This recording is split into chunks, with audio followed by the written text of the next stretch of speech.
What is going on, Sooner Nation? Barry of the Barry and Mac Show, OUinsider.com.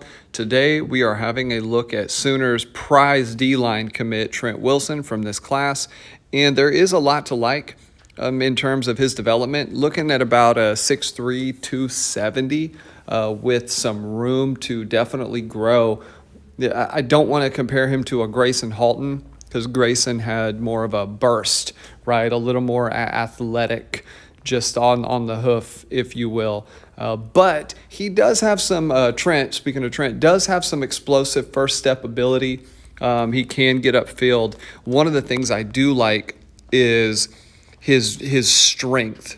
Just general grown man functional strength is pretty solid. You know, I wouldn't be surprised if he puts up some good weight room numbers for his size and ability.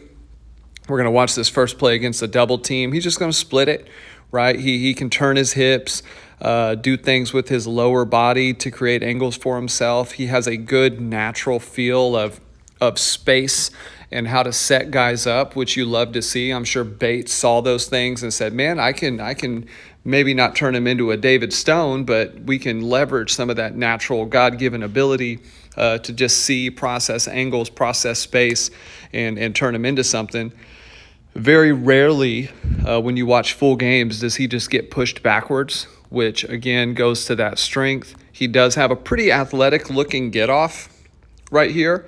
You're going to see him stay pretty low, relatively low. He does physically outmatch the person he's up against, but doesn't lose his balance, has really good stability going forward. He doesn't get knocked off his spot, if you will. I don't know if he has the skill set to bend a corner and do an outside rush. He strikes me as more of a three-tech inside guy, you know, occasionally head up on the center, that type of thing.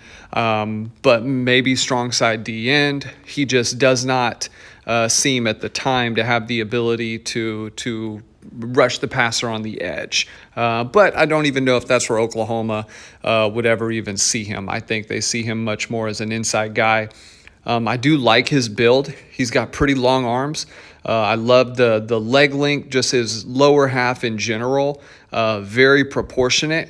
Which is going to make for a guy who can have that core stability, be on balance, right? Be able to kind of clog up the middle as he develops. Does have some nice bursts, as we talked about. There's a play I do want to try and get to. Let's see if we can find it here. Yeah, love this stuff. So technically, he's going to come off the ball very low, right? Not get high at all.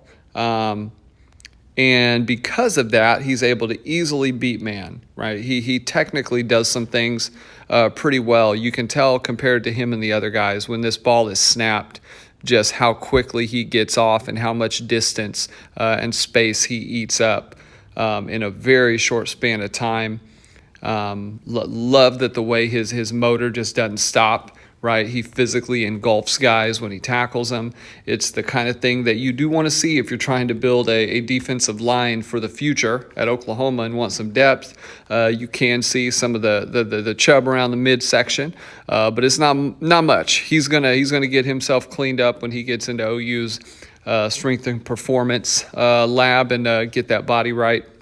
But he looks a little better almost out of pads than he does in pads.